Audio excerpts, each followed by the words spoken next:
Halo, selamat pagi, salam sejahtera untuk kita semua. Saya Natasha Cikardila Bawata, mahasiswa dari Universitas Dian Nusantara.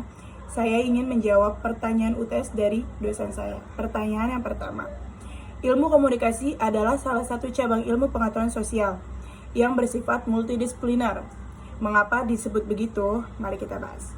Multidisipliner itu sendiri adalah cara pembahasan masalah yang melibatkan beberapa keilmuan untuk mendiskusikan suatu topik yang sama. Dan mengapa disebut demikian? Karena ilmu komunikasi berkembang melalui beberapa pendekatan yang menyatakan suatu objek secara berbeda atau bahkan bertentangan dibanding teori komunikasi lainnya.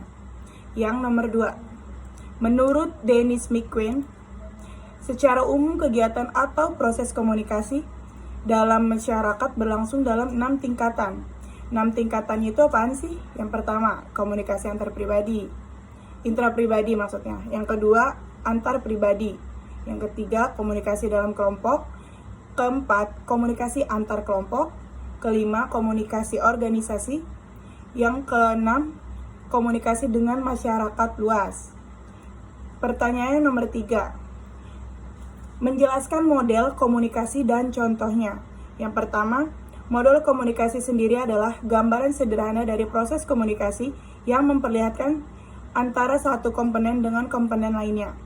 Jenis model komunikasi, komunikasi linear.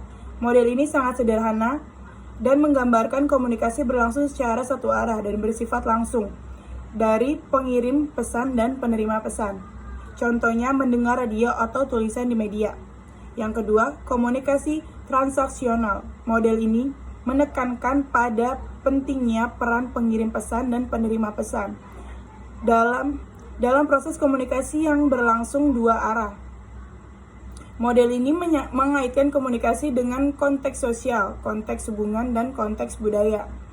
Contohnya seperti misalnya saya dan teman-teman saya membahas tentang mata kuliah pengantar komunikasi, saya menjadi komunikatornya dan teman-teman saya komunikannya, atau bisa sebaliknya.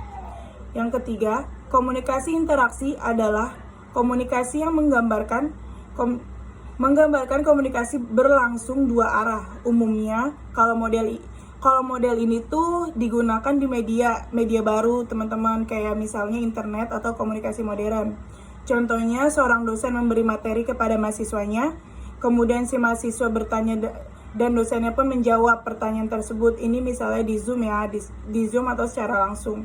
Yang keempat, definisi komunikasi kelompok dan contohnya. Jawabannya adalah komunikasi kelompok adalah komunikasi yang berlangsung antara beberapa orang dalam satu kelompok kecil. Contohnya kayak rapat atau kayak pertemuan konferensi gitu.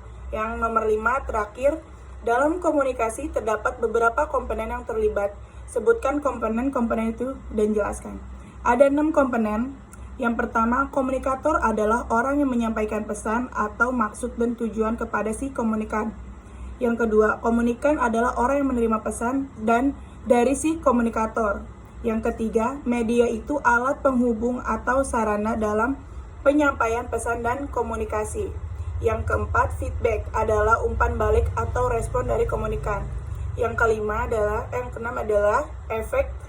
Efek adalah akibat atau pengaruh yang ditimbulkan dari komunikan setelah menerima pesan. Sekian jawaban saya, terima kasih.